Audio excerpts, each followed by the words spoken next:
Boa noite, pessoal. Desculpa 15 minutos de atraso na live de hoje, cujo assunto é anestesia para o parto, dentro do nosso curso de gestante. Então, desculpa pelo atraso, estava ajustando com o Rubens a maneira dele entrar na live, não estávamos conseguindo fazer essa conexão. Vamos ver se agora dá certo. Hoje o assunto é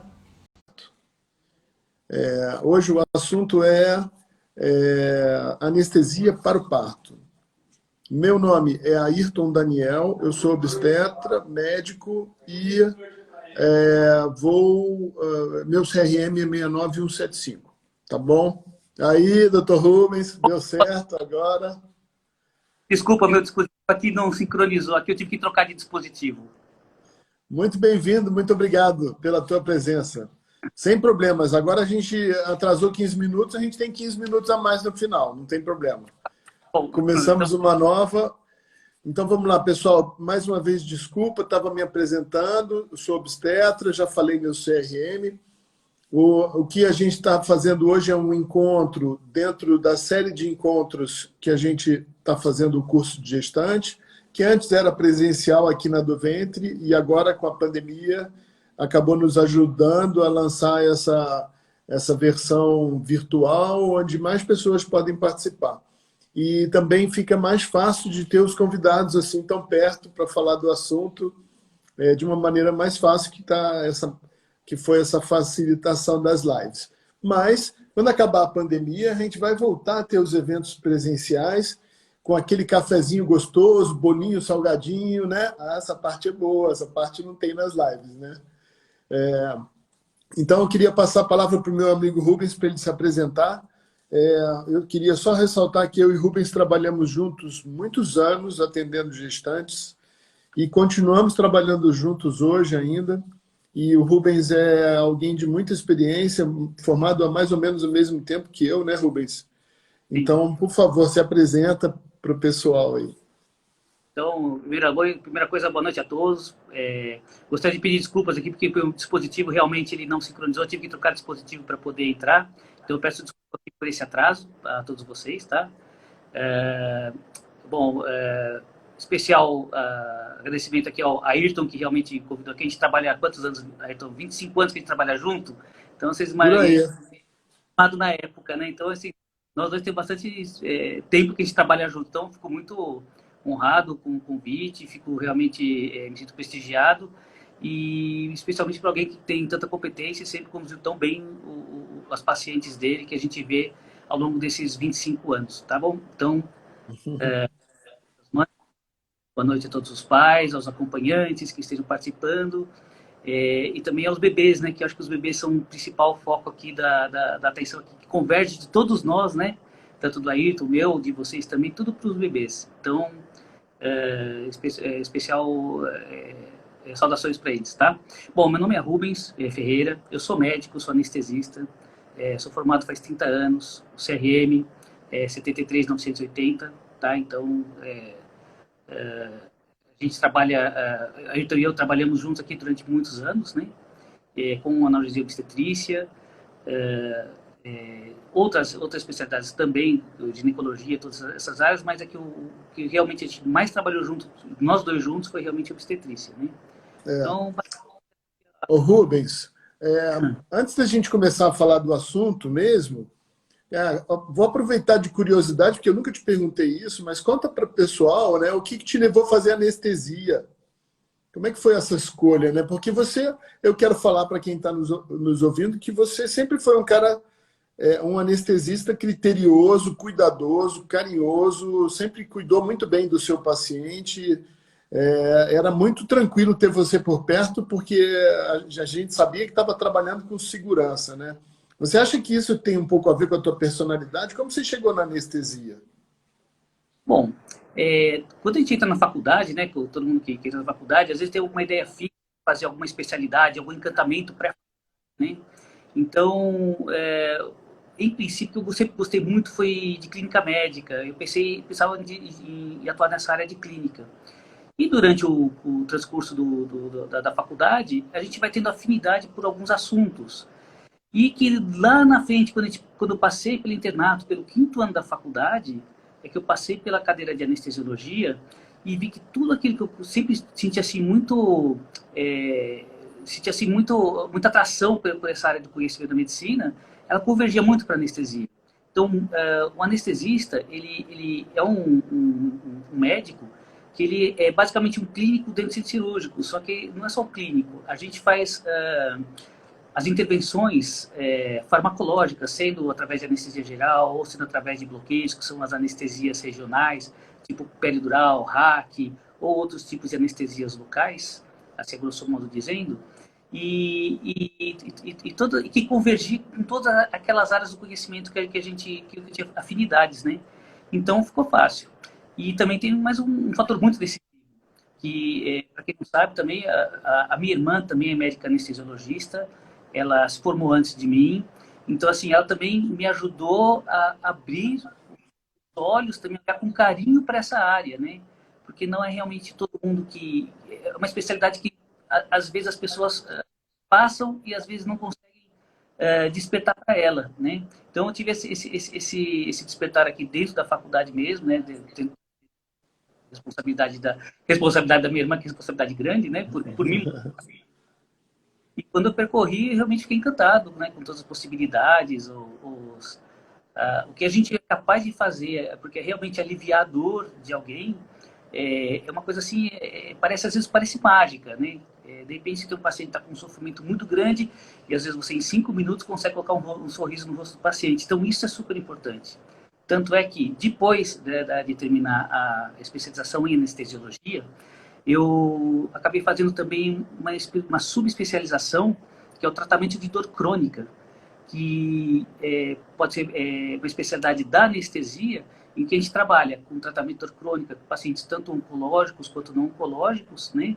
Então isso também traz muita satisfação, né? A gente faz também tratamentos clínicos com prescrição medicamentosa para caso o paciente segue o tratamento medicamentoso, e também tem as intervenções como bloqueios também, que ajudam a fazer o tratamento da dor crônica, né? Isso é uma especialidade muito necessária, né, para muitas patologias, né? Ô Rubens, eu estava falando, assim, enquanto eu estava esperando você conseguir chegar, eu estava começando a falar um pouco sobre, digamos assim, filosoficamente sobre a dor, né? E falando que a dor, ela é, na verdade, um dos fatores mais importantes que leva muitas mulheres a querer fugir do parto normal e ir direto para a cesárea, né? Como se a cesárea, dentro de um conceito da modernidade, né, do urbanismo, que é aquele parto drive-thru, né? Então, mais rápido, mas já sai pronto, tal, né? E cabula a dor, de certa forma. E eu estava explicando também que parto sem dor é difícil, porque tem dor para ter parto normal de um jeito e tem dor depois da cesárea de outro, né? A mulher que tem um parto normal, depois do parto não sente tanta dor. A mulher que tem a cesárea não tem a dor do parto, mas depois da cesárea ela fica mais dolorida. Então a dor, ela acompanha sempre. E outra coisa importante é que a dor não necessariamente significa sofrimento. Apesar de que a maioria das vezes a relação da dor tem a ver com alguma injúria, né? A dor do parto é uma dor de prêmio, né? O final da dor é um filho no colo, seu rebento mamando. Então, ela pode muito bem ser interpretada por algumas mulheres como um fenômeno prazeroso. E a gente vê isso na prática. Muitas mulheres chegam no hospital e dão à luz sem anestesia, sem pedir nenhum remédio para dor. Elas lidam bem com a dor. Então, a questão da dor é muito importante já desmistificar, que a maneira como você vai encarar a dor, como você vai encarar esse processo que a gente chamou ali no texto da chamada, né, de gargalo, né, que vai encarar a maneira como você se posiciona mentalmente, emocionalmente, faz muita diferença na dor que você vai sentir. né, como você vai negociar essa dor. Se você tem um posicionamento onde a dor se paralela a sofrimento, vai ser mais difícil, né? Agora, se você entende que essa dor é um processo da natureza, do seu corpo, para a chegada do seu filho, que você tanto aguarda com amor, ela vai ter outro significado. Então, isso por si só já é uma informação que toda gestante devia receber para refletir sobre o assunto, né? Para quando chegar lá na frente, ter uma visão do processo que ela vai passar, mas uma visão de saúde, não uma visão de doença, não uma visão de sofrimento, porque hospital, remédio, tudo isso está muito associado à doença, né? Mas o Sim. parto não. A gestante é o único indivíduo dentro do hospital que não está doente, tirando aquela que foi fazer a cirurgia plástica estética, né? A gestante é a outra, não tem doença ali, né? Tem só a saúde e assistência à saúde. Então, a gente. Eu acho que na minha prática médica, houve uma época em que eu já tinha um certo tempo de formado, mais de 15 anos, que eu me senti ignorante com relação à assistência à gestante. E eu fui atrás das doulas e das parteiras para ver como elas faziam para enganar a dor.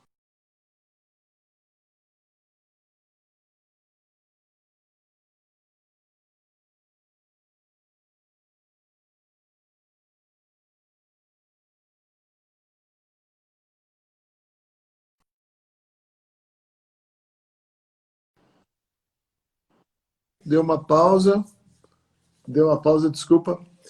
Então, eu aprendi muitas maneiras que as parteiras urbanas e que as doulas utilizam recursos naturais com o próprio corpo, né?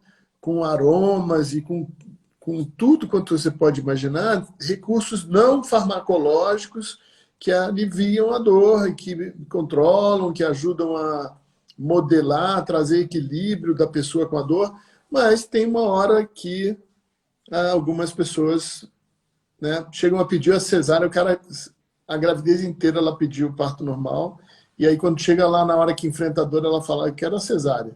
E a gente já sabe que nessa hora ela está no limite da dor dela, e só tem um salvador, é o anestesista nessa hora, né? Então conta um pouco pra gente aí, como é que, sabe o que eu hoje estava pensando, que eu queria te perguntar, talvez, eu vou te perguntar aqui que vai ilustrar o nosso papo. Como é que inventaram, né, a anestesia espinhal? Quando é que surgiu isso aí? Porque é a anestesia que a gente tem para o parto, né? Quando eu comecei a trabalhar com obstetrícia, eu vou me entregar agora, isso foi em 1986, eu acho. Eu fazia plantão como estagiário no terceiro ano, na Santa Casa da Misericórdia do Rio de Janeiro, enfermaria 33, do professor Jorge de Rezende. Cara, 1986, naquela época, as luvas eram reesterilizadas, as compressas também, né? E a gente tinha uma medicina muito mais precária, não tinha anestesia para o parto, só tinha anestesia para cesárea. A gente fazia bloqueio pudendo, e fazia bloqueio pudendo para poder fazer a famigerada episiotomia, que hoje não se faz mais. E quando tinha que fazer fórceps, fazia bloqueio por dentro dos dois lados. Dureza, né? Então, aí, de repente, hoje, graças a Deus, a gente tem disponível para qualquer gestante que está no serviço privado, até público, não diria todos, mas muitos, né? A anestesia e analgesia do parto. Então, conta um pouco para a gente aí agora como é que chegou a essa inovação tecnológica e como foi tua formação nisso aí também, por favor. Tá bom.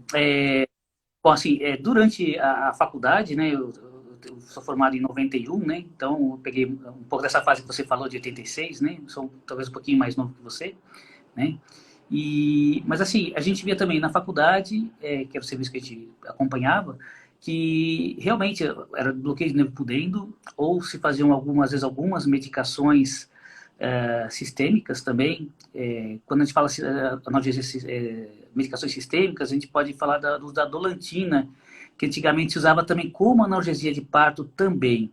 Só que assim, ela não era assim tão efetiva, ela trazia conforto, só que ela também tinha alguns efeitos colaterais, né? Um deles é uma possível depressão do recém-nascido, né? Que ele não podia nascer num intervalo de tempo determinado, porque a chance de ter depressão respiratória era mais significativa, né? Então era um processo que era o melhor que tinha na época, mas ele não era isento de complicações, né? E de efeitos colaterais. E depois de um tempo também essas medicações elas passam, né? O efeito. Então você consegue resolver naquele momento, mas você não consegue prolongar o ato da analgesia, dar o conforto para a paciente de forma sustentada, né? E de forma efetiva. Então, durante a faculdade, eu via, eu tinha um professor obstetra, que ele fazia analgesia de parto. Ele pegava a bandeja de hack, ele fazia hack, fazia com baixa dose, a gente perguntava para ele o que ele estava fazendo, ele ia lá, fazia uma excelente analgesia para o procedimento e tudo ia bem na mão dele. Então, assim, eu vi 91 eu vi fazendo esse tipo de procedimento. Só que assim, ainda não era estudado, vamos dizer, não era altamente conclusivo, mas alguns serviços faziam, né, algum esboço desse tratamento. Com o tempo, a gente conseguiu fazer a peridural, né, a primeira analgesia assim, que eu tenho assim, realmente notícia, em termos de bloqueio espinhal, é a peridural, porque a peridural consegue passar um catéter peridural anterior ainda à raquianestesia enquanto analgesia de parto, né? Então a gente começou a gente fazia muita analgesia de parto com peridural, a chamada peridural contínua, em que a gente fazia as drogas analgésicas e passava um catéter para prolongar efetivamente a analgesia para a paciente, para que ela pudesse suportar um trabalho de parto longo e que seria dolorido para deixar de ser dolorido. E com o tempo, a tecnologia também melhorou, isso aí foi muito determinante, porque antigamente, quando eu falei, as agulhas eram muito grossas, né? Então, o processo de manufatura das agulhas não era tão refinado como é hoje. Então, a tecnologia da época não permitia fazer agulhas finas. E isso tem uma relação direta com a anestesia. É uma das complicações mais tardias, que é essa cefaleia pós-hack, que é muito temida pelas pacientes, né? Todo mundo conhece algum caso de alguém da família, ou algum vizinho, ou alguém do seu ciclo social, que realmente tenha tido cefaleia pós-hack, que é caracterizada por levantar, né, depois de ter feito a raquianestesia, se levanta, fica em posição reta e a cabeça começa a doer. Paciente deita e passa dor. Isso é típico de uma raquianestesia. Como o pertuite, né, o furinho onde a gente passava a agulha, ele era grande porque a agulha era grossa, a incidência era muito mais rápido, muito mais prevalente, muito maior. Hoje em dia, graças a Deus, com as agulhas fininhas, essa incidência de cefaleia pós-hack passou a ser muito baixa, ou seja, 0%, ou seja, dois pacientes em cada 1.000 vão ter cefaleia pós-hack, o que é muito pouco para um nível populacional. Quem tem, também pode variar a cefaleia de uma cefaleia leve até uma cefaleia mais severa. E tudo tem tratamento, tudo tem acompanhamento. A gente falar essas coisas não é para colocar medo, pelo amor de Deus, mas é para conforto, para saber que a gente sabe dessas complicações e que elas têm tratamento, elas são estudadas. Então, graças a Deus, hoje em dia, essa tecnologia permite. E hoje em dia, a gente faz geralmente a associação das duas, né? Da peridural contínua e da raquianestesia. Dependendo do caso, sempre avaliado caso a caso, individualizado, a gente pode fazer ou uma peridural com catéter, pode fazer a raquianestesia como analgesia de parto, ou a combinada, que são as duas técnicas concomitantes, né? Então, Fala um todas as pouquinho qual é a diferença da hack para peri, Rubens. Bom, existem várias diferenças, tanto com o material utilizado, planos anatômicos que você coloca a agulha e as medicações também. É tudo ligeiramente diferente uma da outra. A peridural, a gente vai num espaço, num espaço chamado espaço peridural. Existem 3 meninges que elas separam o sistema nervoso central do resto do organismo, né? Então, são 3 membranas. Na anestesia peridural, a gente para antes da primeira meninge. Então, são lugares milimétricos, onde a gente vai através de uma punção bem delicada, tem que fazer com calma, paciente tranquila, de preferência tranquila, sem se mobilizar, porque realmente é uma membraninha bem delicada, né? Então, a gente coloca essa agulha antes dessa membrana bem delicada. A gente passa várias estruturas e coloca a agulha nesse espaço, né, peridural. E a gente injeta a solução analgésica composta de tanto anestésico local quanto outros coadjuvantes, como, por exemplo, analgésicos opioides, que eles vão promover a analgesia. Então, eles vão banhar, eles vão dispersar e vão banhar os nervos que emergem daqui da região da coluna e que vão dar toda a inervação dolorosa. Então, esse basicamente é o princípio da peridural.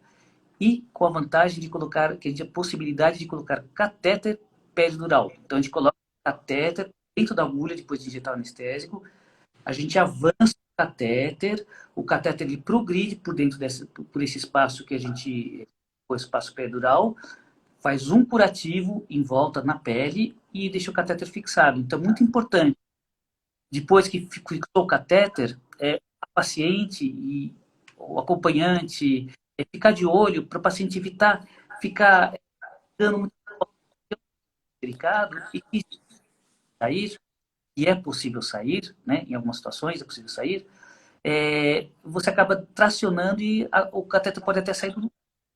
É muito importante ter cuidado depois, tá? Então, basicamente a pele dural, tá? Na anestesia, a gente chega no mesmo lugar onde a gente colocou a agulha de pele dural, espaço peridural, e a gente avança 2 membranas. E a dura mater e uma outra membrana aracnoide.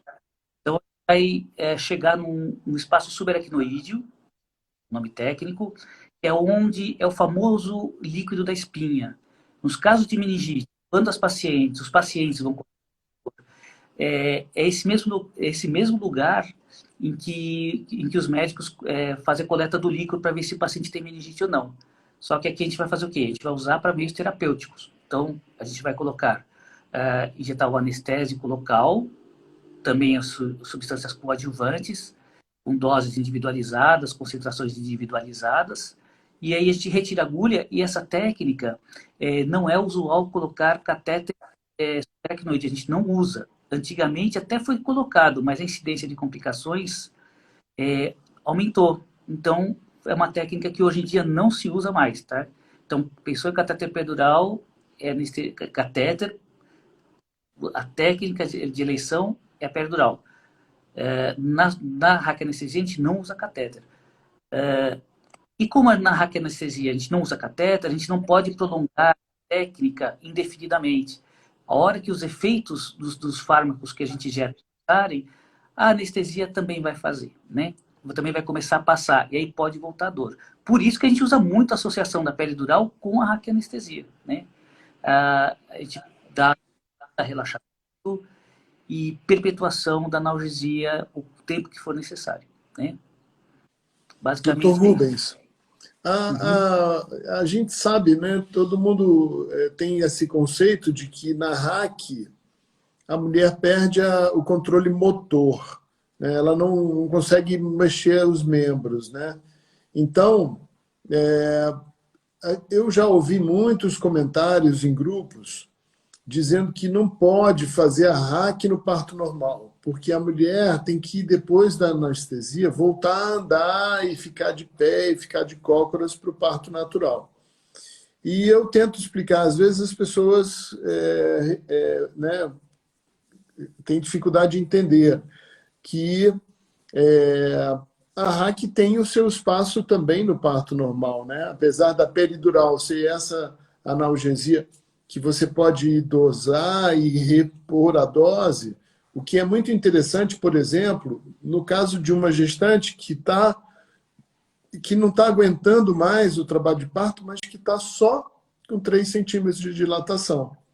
Essa gestante, a gente sabe que provavelmente, se fizer uma analgesia nessa situação, ela vai ficar aí umas 5 horas ainda em trabalho de parto sob analgesia. E a única forma de manter essa analgesia seria através do catéter, repicando a dose, né?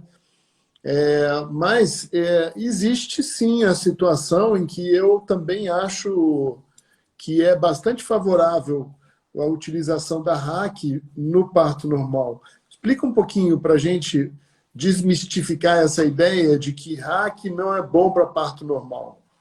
Por favor. Tá bom. Tá. A raquianestesia para o parto normal é maravilhosa. A gente que anestesia, tá? Ela pode ser usada e deve ser usada. Tudo que tiver indicação em medicina, que tiver indicação, pode ser usado. Então, qual que é a intenção, né, da raquianestesia? Uma diferenciação que eu acho que tem que fazer também, que eu acho que a gente não falou no começo, que é bem pertinente, é o conceito de analgesia. Porque um conceito de uma anestesia cirúrgica, ela é diferente de um conceito de uma analgesia. Então, por exemplo, numa anestesia cirúrgica, vamos fazer uma cirurgia de membro inferior, por exemplo, cirurgia do pé, né? Que cabe bem. A gente vai fazer raquianestesia, tem indicação, não tem nenhuma contraindicação, a gente vai executar a técnica e ela permite que os pacientes eles sofram um estímulo doloroso ali no pé, mas esse estímulo doloroso ele não vai ser transmitido até o seu encéfalo. Você interrompe a transmissão neurológica, né? Então é uma interrupção farmacológica, né?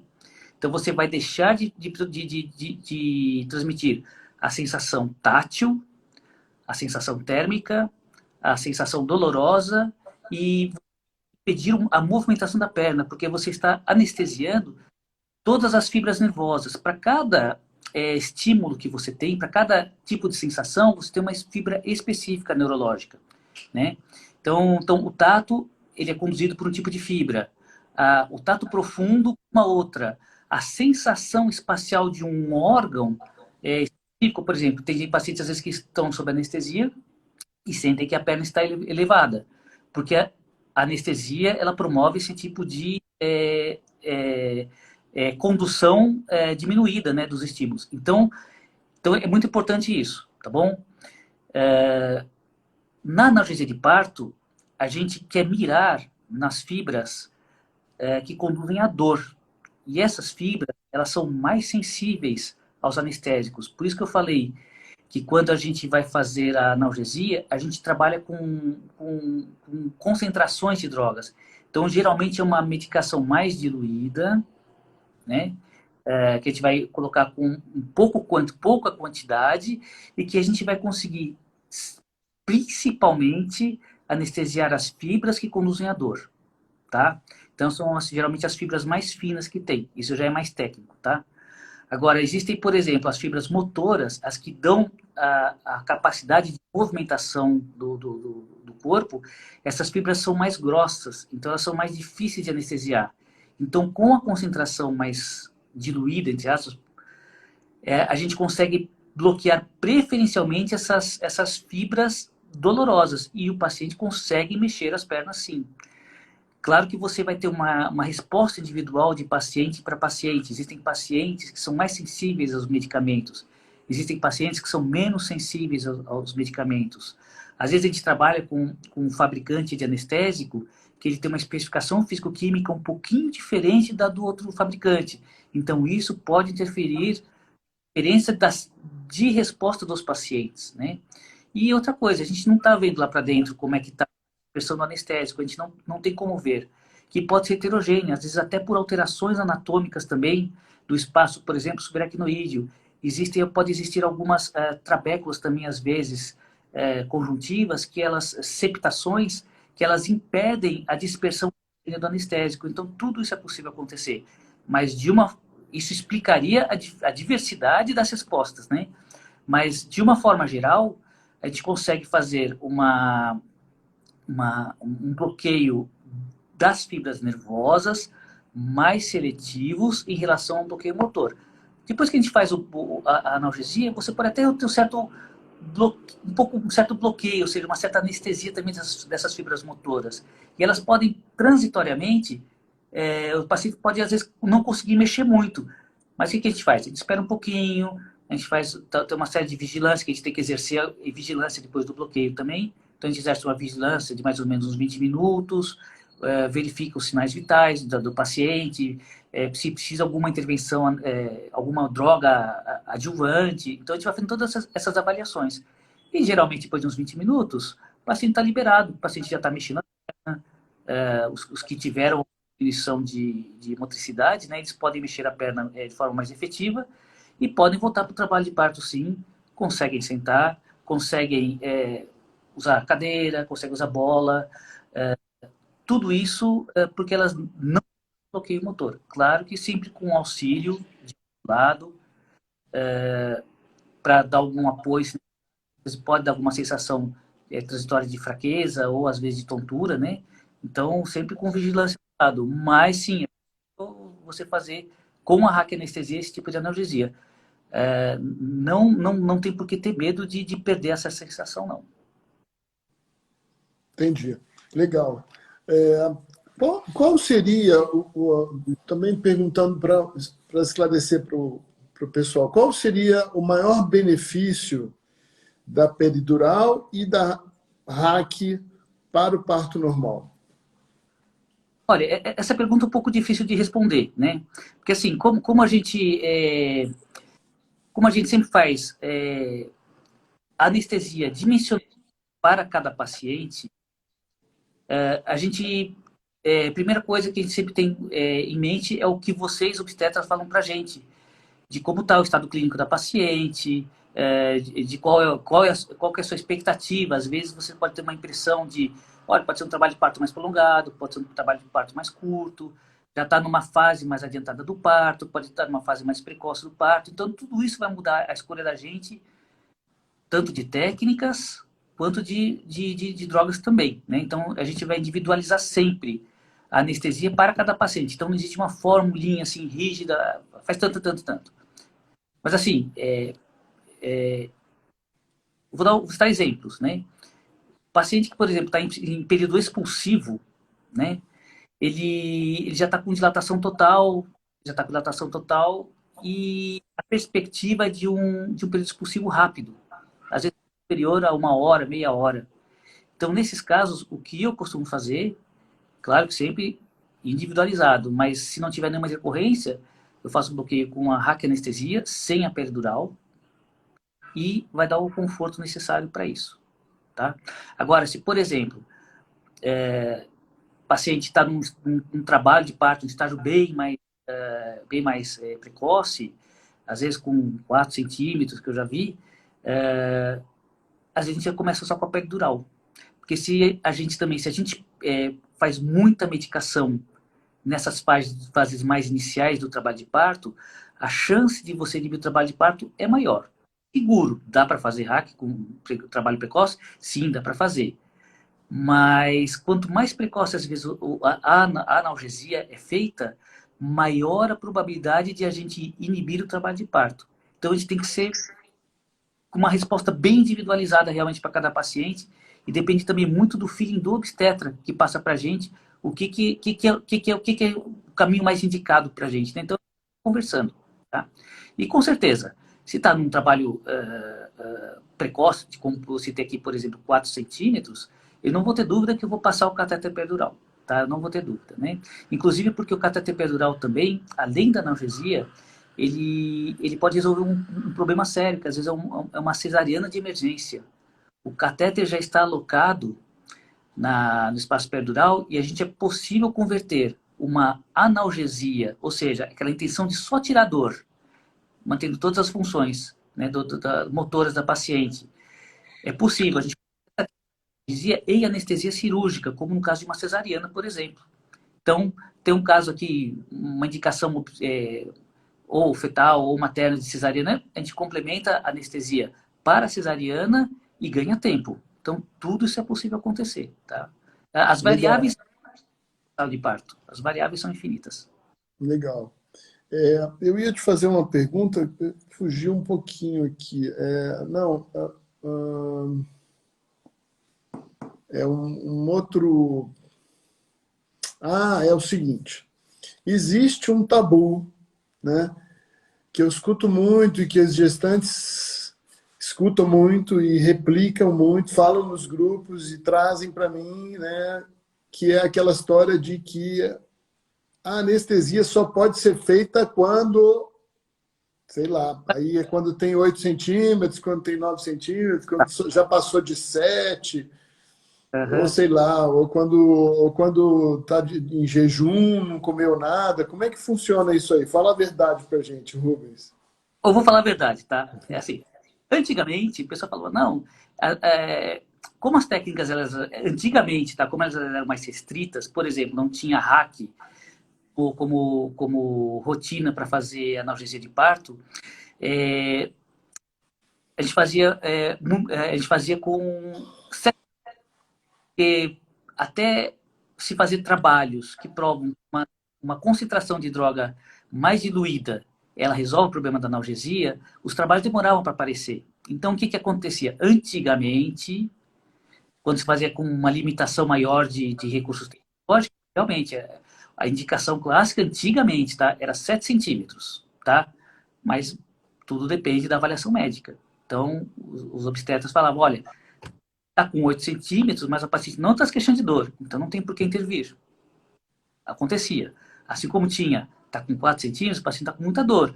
Você fazia uma dose mais baixa, uma concentração mais baixa. Mas assim, não era usual. Hoje em dia, não. Hoje em dia você consegue fazer sim, porque você tem trabalho científico que prova realmente que você, mexendo com essas concentrações técnicas, você consegue individualizar a resposta, né? Então, qual que é a indicação, né? Como qualquer coisa em medicina, o que tem indicação? Tem indicação aquilo que resolve. Então, se a paciente está se queixando de dor, olha, eu não estou aguentando, eu estou... Aquela história do sofrimento que você colocou super bem colocada, que a gente vê muito em, né? Uma coisa é ter a dor física, outra coisa é ter o sofrimento.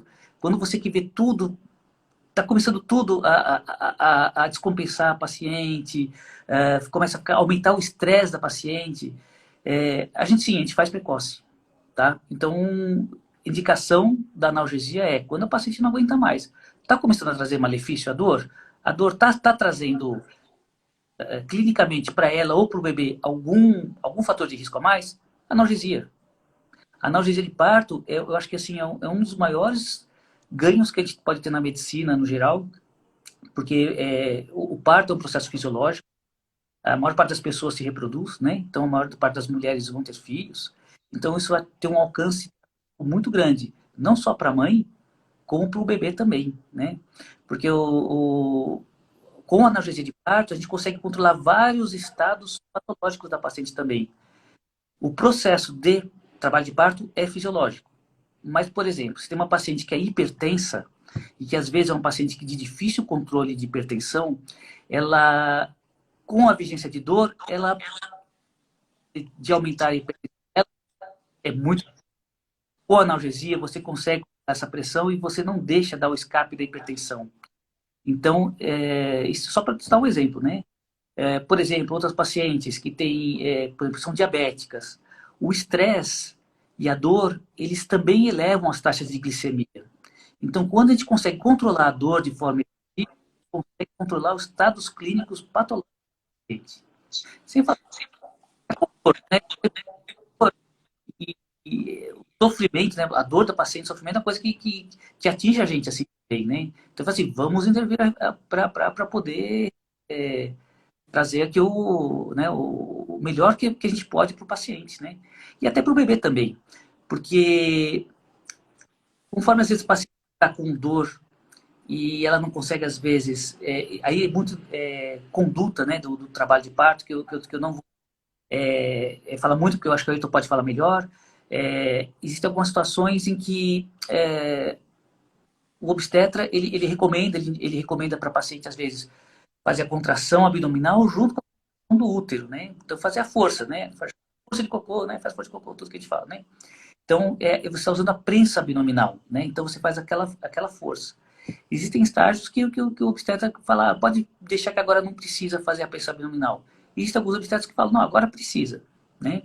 Então, o que a gente faz? A gente controlando a analgesia, tirando a dor da paciente, que é a dor aguda, a paciente consegue fazer usar a prensa abdominal de forma mais efetiva e isso traz um benefício para a descida do feto e até para o nascimento. Às vezes você consegue abreviar, às vezes num trabalho que às vezes o bebê está alto, a gente faz analgesia, o paciente consegue fazer a prensa abdominal, a dilatação da bacia também, como a musculatura dá uma relaxada perineal, né? A musculatura perineal dá uma relaxada também, ela relaxa.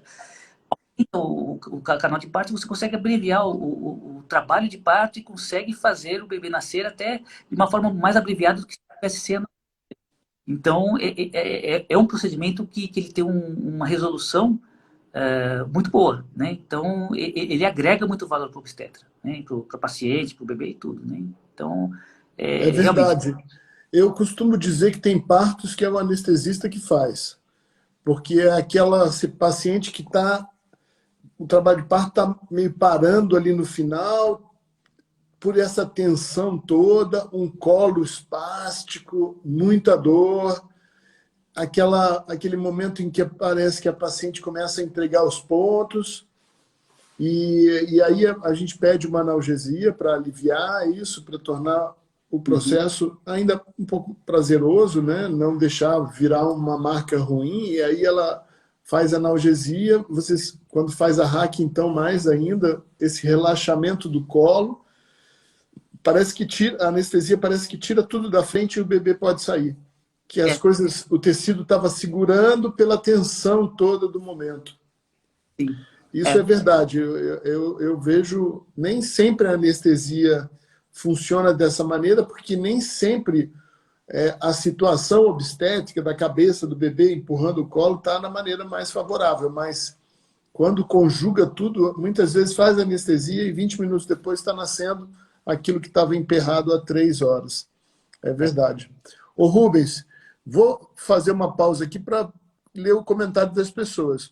Primeiro tá comentário que claro. perguntaram aqui, se o doutor Rubens atende plantões em maternidades de Campinas. Que eu saiba, você atende no Renascença. Tem mais algum? Não, no serviço né, junto com você onde a gente trabalha, né, Sim, e faz parte de uma equipe de anestesistas, né, que está sempre de plantão, então eu faço parte da equipe e tudo, e também e no serviço público também, então eu trabalho nessas duas equipes aqui. legal. A Luciana comentou aqui, eu morria de medo no parto normal, que a minha última semana de gestação a pressão subiu tanto, eu tive que fazer cesárea. Eu acho que foi o medo que fez a pressão que não baixava. Olha aí. Aí a Pamela pergunta se mecônio é sintoma para cesariana, digo, quando o bebê não está em sofrimento. Bom, essa pergunta não tem nada a ver com o nosso tema de hoje aqui, né? Eu acho O mecônio por si só não é indicação de cesárea, precisa ver a situação, né? Muitas vezes e deve ser de urgência, outras vezes não. Então, não consigo responder a tua pergunta com tanta clareza. É uma questão de caso a caso. Mas o que dá para dizer é que mecônio não significa cesárea de cara, tá?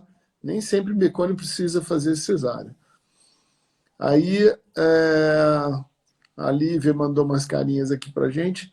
Aí a Fá Fernandes diz que tem pavor de pensar nessa agulhada nas costas. Ha, ha, ha. Ainda mais quando fica nervosa e não para de tremer. Ah, eu gostaria também de fazer não um gosto de comentário, agulha, viu? vou fazer um comentário, tá? A respeito dessa Ah, colocação. Às vezes quando o paciente às vezes tá com dor mesmo, tá com dor, ou tá querendo analgesia, ela nem liga pra gente. é verdade. Faz anestesia, porque eu particularmente eu faço anestesia local, né? Quando a gente vai fazer, faz parte da técnica, né? Quando vai fazer, principalmente a perídural você tem que fazer anestesia local, a hack nem sempre, né? Às vezes a gente faz, porque não dá tempo, uma questão de tempo, né? Quando vai fazer hack, que é uma agulha fininha, a gente não faz anestesia local, a paciente nem sente que a gente fez anestesia. Porque elas realmente não prestam atenção muito na gente aqui atrás, porque elas estão concentradas na dor na frente. Então, não precisa ter medo, tá? E assim, o importante é não deixar o medo paralisar você, tá? Tenha sempre em mente que qualquer recurso em medicina, seja anestesia, no caso analgesia de parto, né, seja PERI ou seja hack, ou seja uma conversão para cesariana, é, tudo isso é ferramenta para a gente proteger o binômio materno-fetal. O que é o binômio materno-fetal? É a gestante e o bebê. A gente trata os dois seres como um binômio. Então a gente está de olho para intervir na melhor intervenção que tiver que fazer, quando se tiver que fazer, às vezes você não faz nada, né? Sempre para dar segurança e para que tudo corra bem, tanto para a mãe quanto para o bebê. Então, não deixe o medo tomar conta de você, tá bom? Pensa assim, graças a Deus que eu tenho essas ferramentas que eu posso fazer, tá? Legal, legal. Ô Rubens, vamos falar aqui do seguinte, aonde a anestesia pode complicar? Tá, Quais são os possíveis efeitos colaterais ou complicações de curto e longo prazo de uma analgesia de parto? tá bom. Bom, normalmente, sempre que possível, a gente gosta de fazer algumas avaliação pré-anestésica, né? Então a gente gosta de dar preferência para fazer. Nem sempre é possível. Às vezes porque a gestante não tem desconfortável o deslocamento, às vezes tem que fazer repouso em casa, às vezes não tem como sair para fazer consulta antes do procedimento e às vezes não sabe nem em que hospital que vai fazer o procedimento. Então assim, tudo multifatorial, tá? Mas o anestesista, ele gosta de avaliar todos os pacientes que vão ser submetidos aos cuidados dele previamente, de preferência em nível ambulatorial. Porque o paciente está sem estresse, geralmente a paciente está acompanhada, né? E nesse momento a gente pode conversar assim, de forma descontraída, porque ninguém está com dor, e a gente pode tirar todas as dúvidas. Mas responder diretamente a sua pergunta. Você pode ter complicações, você tem as contraindicações, né? Algumas situações clínicas em que você não vai fazer a analgesia de parto, né? Primeiro, a recusa do paciente. Então, nenhum tratamento médico que fosse proposto para o paciente que tiver recusa, ninguém vai impor nada para ninguém, né? Isso aí está previsto no Código de Ética Médica, isso é uma prática comum, mas acho que é importante falar até o óbvio, né?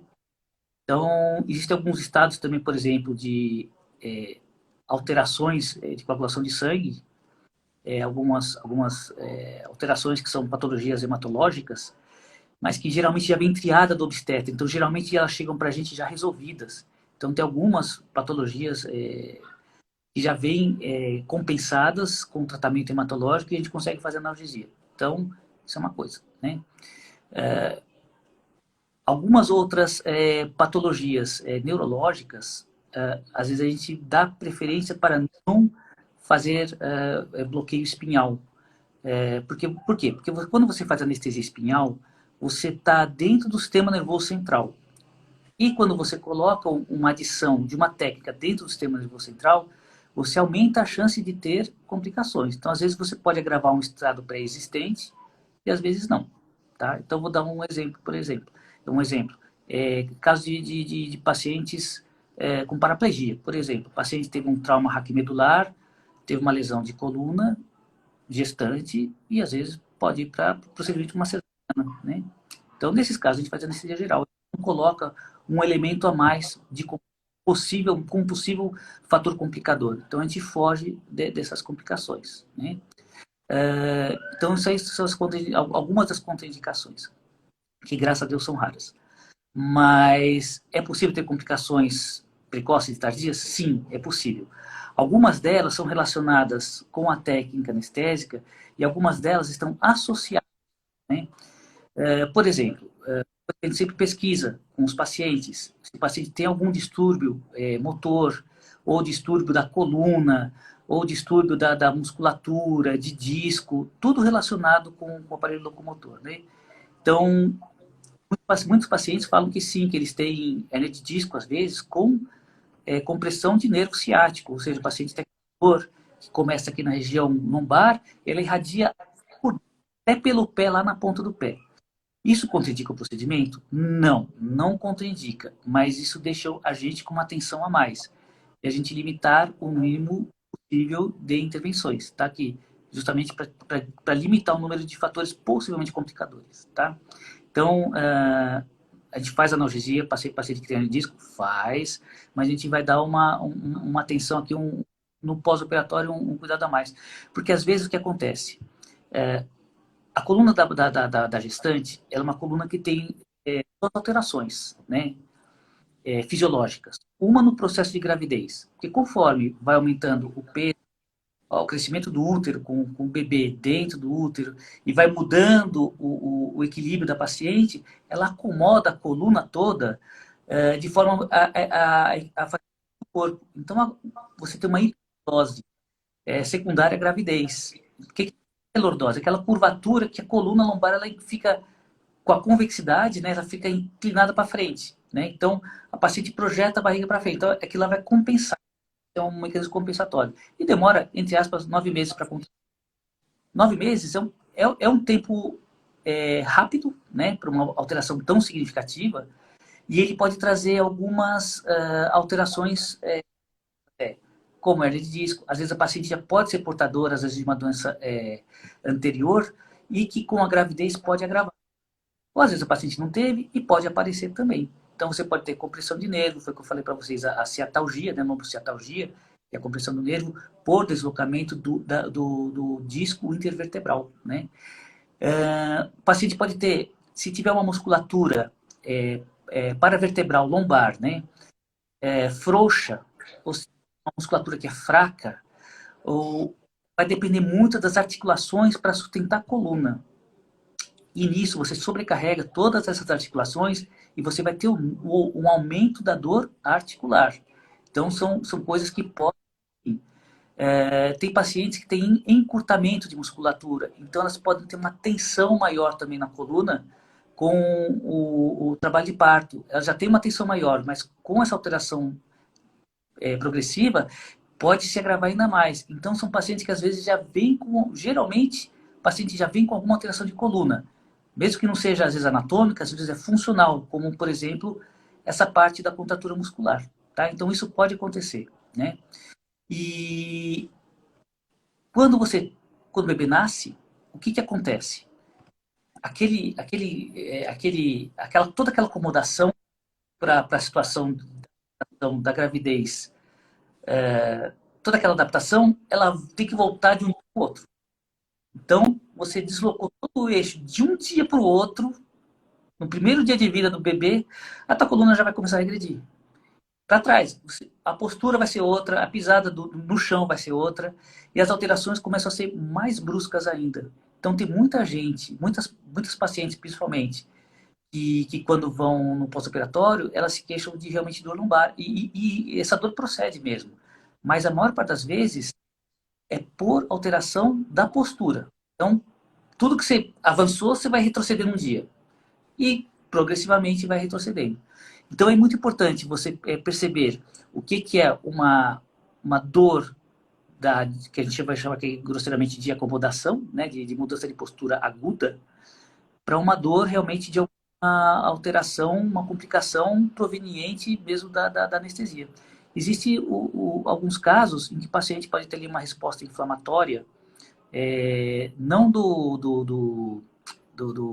da parte neurológica, mas às vezes da meninge, que eu falei, às vezes tem paciente que desenvolve uma certa inflamação ali no local, porque quando você vai fazer uma agulha, vai introduzir uma agulha, apesar de ela ser muito fina e ser pouco agressiva, ela continua sendo uma agressão, minimizada, mas continua sendo uma agressão.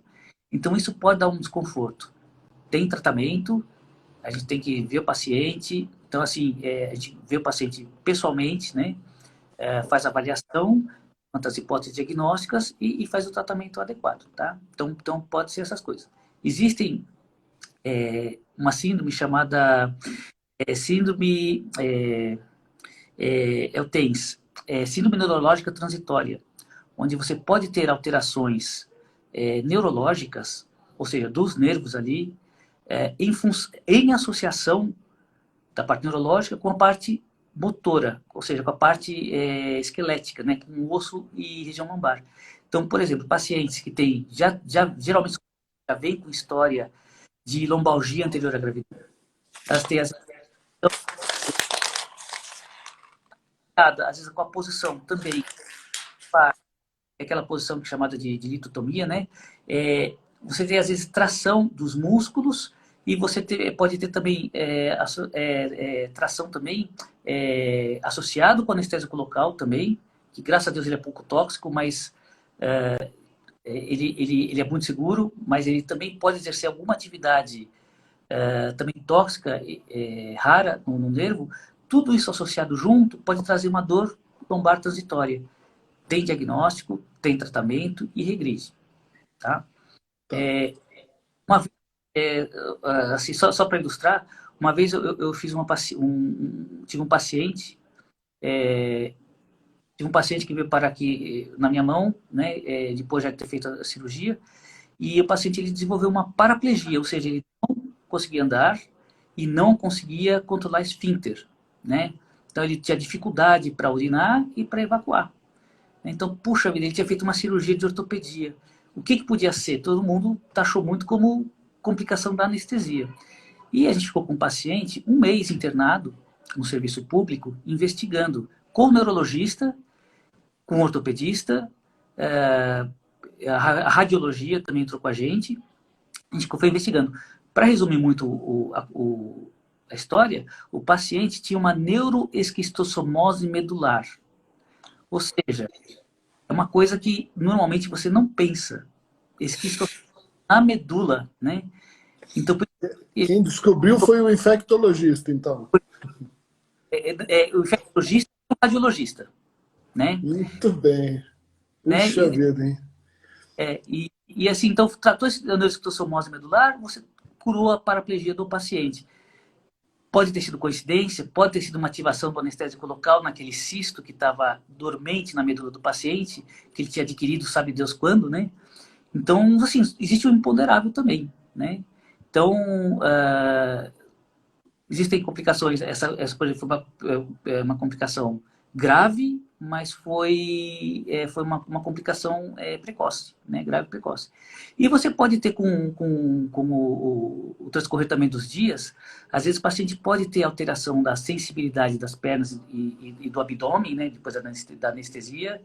Pode também ter alteração motora, com déficit motores.